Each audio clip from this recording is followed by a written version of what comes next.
Hello दोस्तों, नमस्कार। मैं समरेश कुमार, आपका मोस्ट वेलकम है fact dark SKD education channel पे दोस्तों। तो आइए दोस्तों जानते हैं आज की वीडियो में संगीत के बारे में, जो एसटीटी और बीपीएससी एग्ज़ाम के लिए बेहद इम्पोर्टेंट सवाल है दोस्तों। और बिहार शिक्षक भर्ती में जो प्रश्न पूछे जा रहे हैं संगीत की, उसको देखते हुए आपको ये उपयोगी साबित हो सकती है दोस्तों।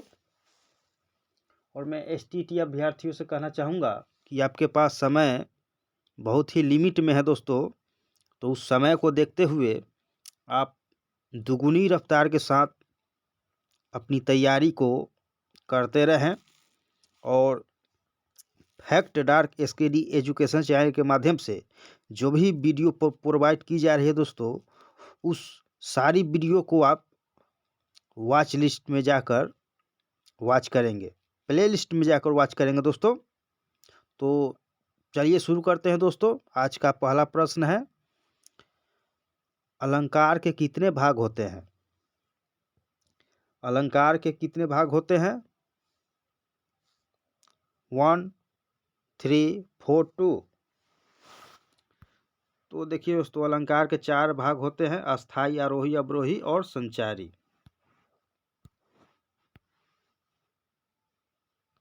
4 भाग होते हैं अलंकार के। प्रश्न नंबर 2, सरल, अर्थ, जटिल, मेरुखंड, ये सब किसके भाग हैं? प्रश्न नंबर 2 है दोस्तों, सरल, अर्थ, जटिल, मेरुखंड, ये सब किसके भाग हैं? उत्तर आलाप, तान, अलंकार, गमक। तो देखिए दोस्तों, सरल, अर्थ, जटिल, मेरुखंड, ये सब अलंकार के पाठ हैं। प्रश्न नंबर 3, अलंकार किस भाषा का शब्द है? अलंकार किस भाषा का शब्द है दोस्तों? उत्तर है आपके सामने, हिंदी, फारसी, उर्दू, संस्कृत। तो देखिए दोस्तों, अलंकार संस्कृत भाषा का शब्द है। प्रश्न नंबर 4, आलाप से क्या क्या दर्शाया जा सकता है? प्रश्न नंबर 4 कह रहा है दोस्तों, आलाप से क्या क्या दर्शाया जा सकता है? उत्तर, राग की जाति, राग का चलन, राग का स्वरूप, उपयुक्त सभी। तो देखिए दोस्तों, आलाप से राग की जाति को भी दर्शाया जाता है, राग का चलन को भी और राग का स्वरूप को भी। तो आपका उत्तर हो जाएगा उपयुक्त सभी। प्रश्न नंबर 5, आलाप किस किस तरह से गाया जा सकता है? आलाप किस किस तरह से गाया जा सकता है? उत्तर, आकार के आलाप में, नोम तोम के आलाप में, शब्द के आलाप में, उपयुक्त सभी। तो आपका उत्तर हो जाएगा उपयुक्त सभी दोस्तों, उपयुक्त सभी हो जाएगा। चलिए आगे बढ़ते हैं। प्रश्न नंबर 6, कौन सी ख्याल गायन शैली आलाप प्रधान होती है? कौन सी ख्याल गायन शैली आलाप प्रधान होती है? विलंबित ख्याल, द्रुत ख्याल, उपयुक्त दोनों, इनमें से कोई नहीं।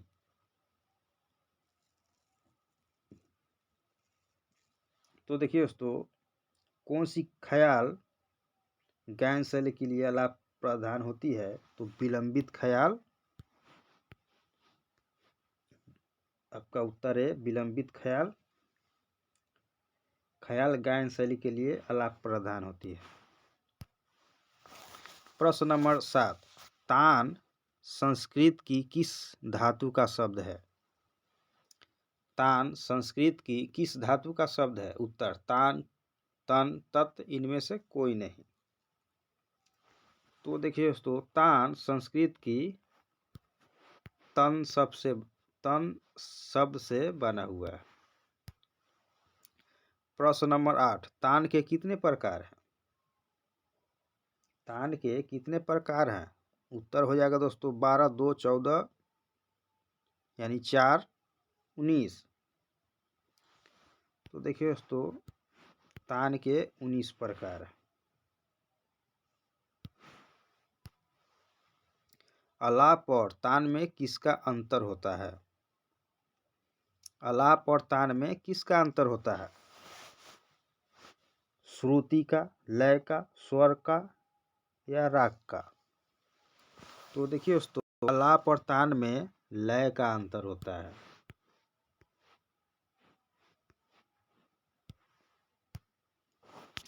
प्रश्न नंबर 10, एक स्वर की ध्वनि को दूसरे स्वर से बिना खंडित किए हुए मिलाना क्या कहलाता है? प्रश्न है दोस्तों, एक स्वर की ध्वनि को दूसरे स्वर से बिना खंडित किए हुए मिलाना क्या कहलाता है? उत्तर हो जाएगा आलाप, तान, मीट, गमक। तो देखिए दोस्तों एक स्वर से दूसरे स्वर पर स्केल के साथ जाने से यानी तुरंत बदलाव करने से मीट कहलाता है।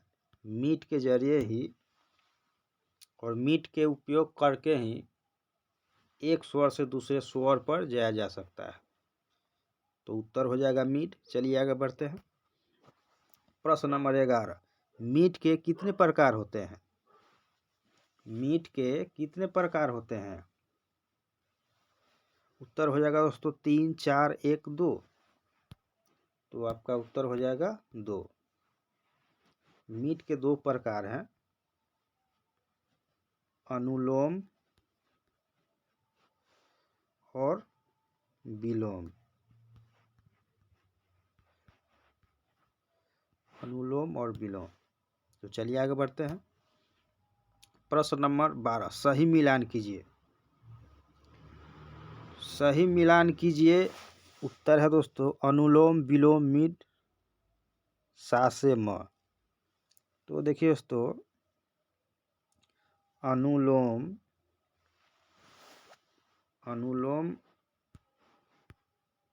आरोही क्रम में जाएगा और विलोम आरोही क्रम में आएगा। मीड स्वरों पर उल्टा चिन्ह सा से म पर जाने का झट सीवर मीड है। तो इसे आप देख लेंगे दोस्तों। चलिए आगे बढ़ते हैं।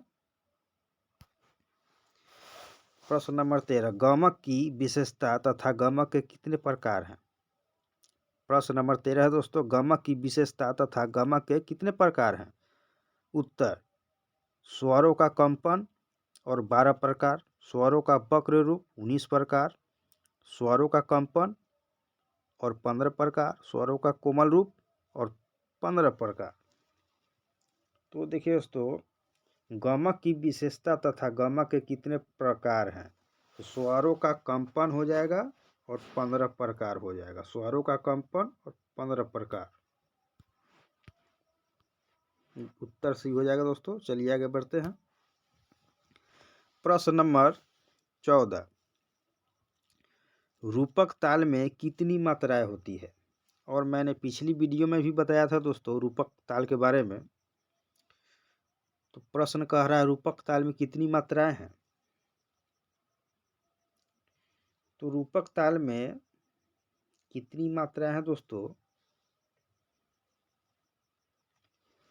तो रूपक ताल में 7 मात्राएं। प्रश्न नंबर 15, रूपक ताल में कितने कितने मात्राओं के कितने कितने विभाग हैं? प्रश्न 15 कह रहा है दोस्तों रूपक ताल में कितने कितने मात्राओं के कितने विभाग हैं? 2 3 मात्राओं के 4 विभाग, 2 3 मात्राओं के 4 विभाग, 3 मात्राओं के 3 विभाग, 5 4 मात्राओं के 4 विभाग।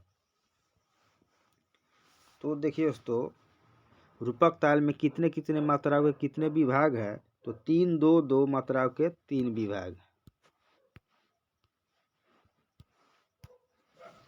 प्रश्न नंबर 16, रूपक ताल में कितनी ताली और खाली है? रूपक ताल में कितनी ताली और कितनी खाली है। प्रश्न हो जाएगा दोस्तों 1 ताली 2 खाली, 2 ताली 2 खाली, 0 ताली 0 खाली, 2 ताली 1 खाली। तो देखिए दोस्तों रूपक ताल में कितनी ताली और कितनी खाली है, तो आपका उत्तर हो जाएगा 2 ताली और 1 खाली। 2 ताली और 1 खाली। 2 ताली 4 और 6 मात्रा पर तथा खाली सम 1 मात्रा पर। चलिए आगे बढ़ते हैं। प्रश्न नंबर 17 किस ताल में पहली मात्रा पर खाली 0 को लेकर विद्वानों में मतभेद है। प्रश्न 17 कह रहा है दोस्तों किस ताल में पहली मात्रा पर खाली 0 को लेकर विद्वानों में मतभेद है। दोस्तों झप ताल, रूपक ताल, धमार ताल, कोई नहीं। तो आपका उत्तर हो जाएगा दोस्तों रूपक ताल। इसके पहली मात्रा पर 0 है। तो चलिए आगे बढ़ते हैं। प्रश्न नंबर 18 झप ताल में कितनी कितनी मात्राओं के कितने विभाग हैं। झप ताल में कितनी कितनी मात्राओं के कितने विभाग हैं। 2 3 2 3 मात्राओं के 4 विभाग, 3 2 3 2 मात्राओं के 4 विभाग, 5 2 3 4 मात्राओं के 4 विभाग, 2 2 3 3 मात्राओं के 4 विभाग। तो देखिए दोस्तों 2 3 2 3 मात्राओं के 4 विभाग हो गए। झप ताल में 2 3 2 3 मात्राओं के 4 विभाग है। चलिए आगे बढ़ते हैं। प्रश्न नंबर 19 झप ताल में सम को छोड़कर कौन कौन सी मात्रा पर ताली तथा कौन कौन सी मात्रा पर खाली है। झप ताल में सम को छोड़कर कौन कौन सी मात्रा पर ताली तथा कौन कौन सी मात्रा पर खाली है। उत्तर हो जाएगा दोस्तों 3 8 पर ताली तथा 6 पर खाली, 4 6 पर ताली तथा 2 पर खाली, 6 11 पर ताली तथा 8 पर खाली, उपयुक्त में से सभी। तो देखिए दोस्तों ये आपका इम्पोर्टेंट प्रश्न है और यूजीसी नेट में पूछा गया प्रश्न है, तो इसे आप जरूर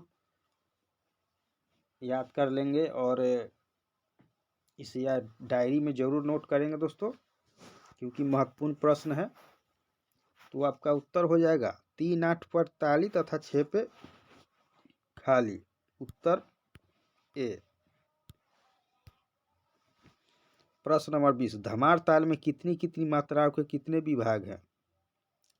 प्रश्न नंबर 20 धमार ताल में कितनी कितनी मात्राओं के कितने विभाग हैं। उत्तर 2 2 मात्राओं के 7 विभाग, 4 4 मात्राओं के 4 विभाग, 5 2 3 4 मात्राओं के 4 विभाग, 2 3 4 5 मात्राओं के 4 विभाग।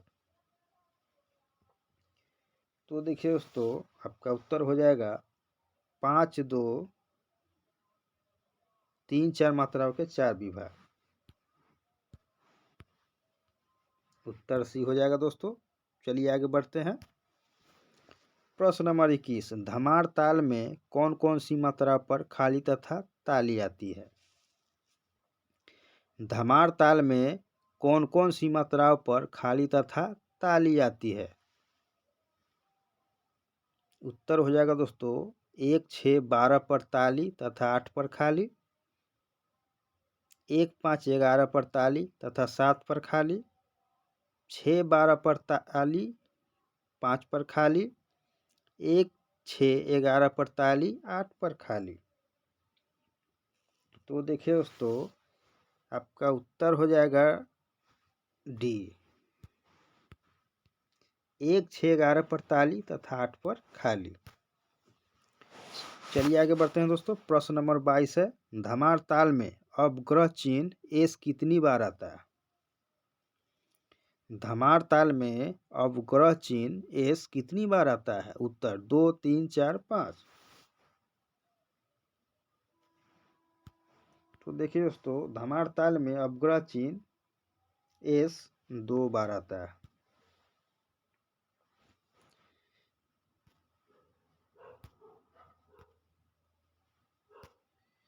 प्रश्न नंबर 23, संगीत रत्नाकर ग्रंथ में कितने अध्याय हैं तथा इस अध्याय को क्या नाम दिया गया है?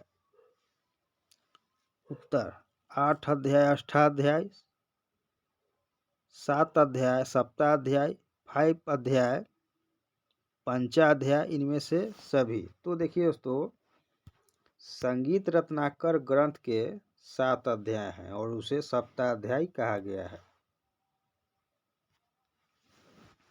प्रश्न नंबर 24, संगीत रत्नाकर के 16 अध्याय में किसके बारे में बताया गया है? प्रश्न नंबर 24 कह रहा है दोस्तों, संगीत रत्नाकर के 16 अध्याय में किसके बारे में बताया गया है? उत्तर स्वर, श्रुति, जाति या उपयुक्त सभी। तो देखिए दोस्तों, संगीत रत्नाकर के जो 7 अध्याय हैं उसमें से एक अध्याय है 16 अध्याय। उसमें स्वर, श्रुति और जातिया के बारे में भी वर्णन किया गया है। तो आपका उत्तर उपयुक्त सभी हो जाएगा दोस्तों। चलिए आगे बढ़ते हैं दोस्तों। 25 नंबर प्रश्न है, संगीत रत्नाकर ग्रंथ के राग विवेकाध्याय में कितने रागों का वर्णन मिलता है तथा इसमें कितने भाग बताए गए हैं? तो देखिए दोस्तों, उत्तर है 264 राग 10 भाग, 265 राग 9 भाग, 134 राग 10 भाग, 164 राग 12 भाग।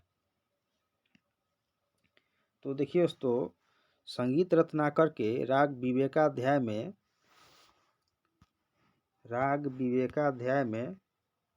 264 राग और 10 भाग बताए गए हैं। चलिए आगे बढ़ते हैं दोस्तों। प्रश्न नंबर 26, संगीत रत्नाकर ग्रंथ में प्रकीर्णका अध्याय में वाग्यकार के कितने लक्षण बताए गए हैं? तो आपको पता होना चाहिए दोस्तों, मैंने पिछली वीडियो में और प्लेलिस्ट में जाकर आप देखेंगे तो संगीत रत्नाकर के बारे में बताया गया है दोस्तों। उसमें वीडियो आपको मिलेगी, उसे आप जरूर वॉच कर लेंगे। तो देखिए, संगीत रत्नाकर ग्रंथ में प्रकीर्णका अध्याय में वाग्यकार के कितने लक्षण बताए गए हैं? तो आपके उत्तर हो जाएगा आंसर 28 हो जाएगा दोस्तों।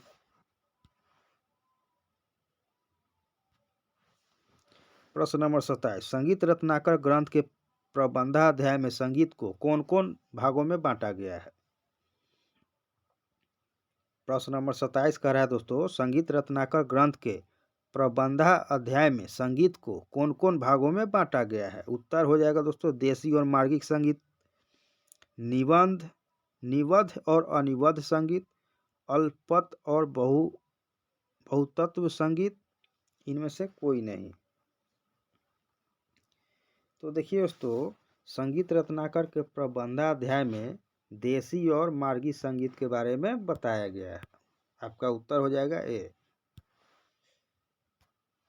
प्रश्न नंबर 28 है दोस्तों, संगीत रत्नाकर ग्रंथ के ताला अध्याय में ताल के किस अंग के बारे में वर्णित नहीं किया गया है? प्रश्न 28 कह रहा है दोस्तों, संगीत रत्नाकर ग्रंथ के ताला अध्याय में ताल के किस अंग के बारे में वर्णित नहीं किया गया है?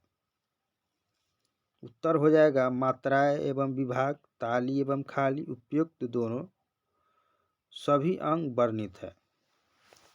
तो आपका उत्तर हो जाएगा सभी अंग इसमें वर्णित हैं। मात्राएं और विभाग, ताली, खाली, ताला अध्याय में वर्णित है।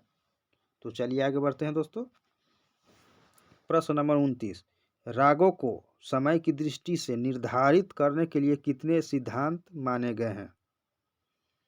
रागों को समय की दृष्टि से निर्धारित करने के लिए कितने सिद्धांत माने गए हैं? आपका उत्तर हो जाएगा 5, 6, 7, 8।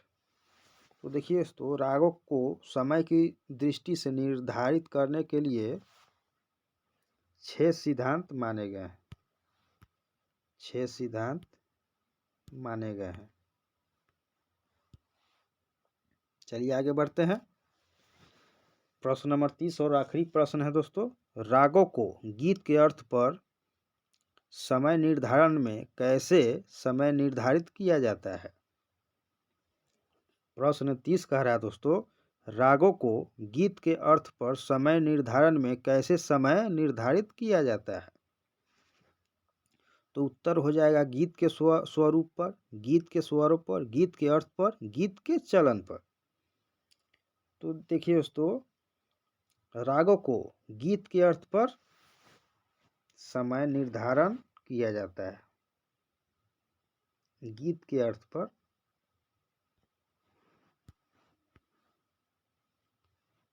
उत्तर सी हो जाएगा दोस्तों। तो आज के लिए इतना ही दोस्तों, और मैं कहना चाहूँगा, अगर आप fact dark study education channel को पहली बार देख रहे हैं दोस्तों, तो अपना प्यार जरूर दें दोस्तों, सब्सक्राइब जरूर करें, और लाइक कमेंट करना बेहद इम्पोर्टेंट है दोस्तों। आपके एक लाइक से हमें मोटिवेशन मिलेगी, और कमेंट से जो भी त्रुटि होगी उसे मैं सुधार करने का प्रयास करूंगा, और हमें सीखने का भी मौका मिलेगा दोस्तों, क्योंकि मैं भी एक स्टूडेंट ही हूं। तो और मैं STT अभ्यर्थियों से कहना चाहूँगा कि अगर आप BPSC क्वालिफाई करना चाहते हैं और BPSC एग्ज़ाम में बैठना चाहते हैं, तो पहले आपको STT क्वालिफाई करना पड़ेगा दोस्तों। तो आप STT को क्वालिफाई करके ही BPSC में बैठ सकते हैं। तो पूरी फोकस आप STT एग्ज़ाम पे लगाएं। एजुकेशन के माध्यम से आपको STT के लिए, STT क्वालिफाई करने के लिए जो वीडियो प्रोवाइड की जा रही है उसे आप ज़रूर वॉच करेंगे दोस्तों, क्योंकि यहाँ से आपको 50 से 60 नंबर इससे ऊपर ही आ सकता है आपको। तो आज के लिए इतना ही दोस्तों, मिलते हैं नेक्स्ट वीडियो में। धन्यवाद।